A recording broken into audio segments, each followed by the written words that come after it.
SV6 news కు స్వాగతం. ముందుగా హెడ్లైన్స్. కంటోన్మెంట్ నియోజకవర్గం నుంచి నివేదితను అత్యధిక మెజారిటీతో గెలిపించాలని మాజీ మంత్రి తలసాని శ్రీనివాస్ యాదవ్ ఓటర్లకు పిలుపునిచ్చారు. టీఆర్ఎస్ పార్టీ అభ్యర్థి నివేదిత గృహలక్ష్మి కాలనీలోని తన క్యాంపస్ కార్యాలయం నుంచి నామినేషన్ దాఖలు చేసేందుకు కంటోన్మెంట్ బోర్డు కార్యాలయంకు బయలుదేరి వెళ్లారు. ఎన్నికల రిటర్నింగ్ అధికారి cantonment board CEO Madhukar Nayak కు ఆమె నామినేషన్ పత్రాలను అందజేశారు. ఈ సందర్భంగా మాజీ మంత్రి శ్రీనివాస్ యాదవ్ ముఖ్య అతిథిగా విచ్చేసి విలేకరులతో మాట్లాడారు.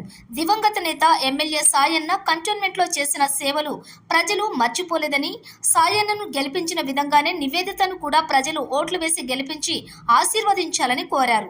అనంతరం విలేకరులతో నివేదిత మాట్లాడుతూ ఎన్నికల ప్రచారంలో ప్రజల నుంచి విశేషమైన స్పందన లభిస్తోందని, తాను తప్పకుండా గెలుస్తానని ధీమా వ్యక్తం చేశారు.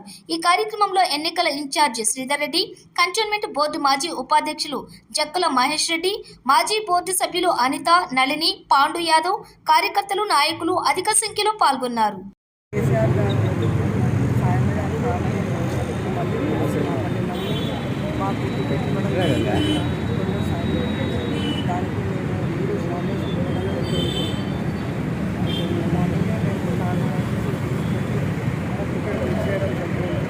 ఇక్కడ మాకు శ్రీనివాస్ యాదవ్ గారు ఆల్రెడీ ఉన్నారు.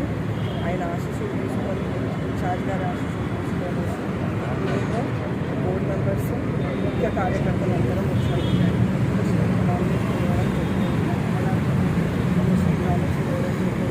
చాలామంది ప్రజలు వచ్చారు.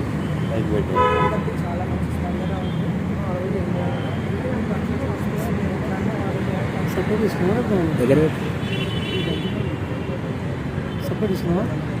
ప్రజల నుంచి ఎట్లా ఉంది స్పందన? చాలా బాగుందండి. పొద్దున పాదయాత్రకు వెళ్ళాలి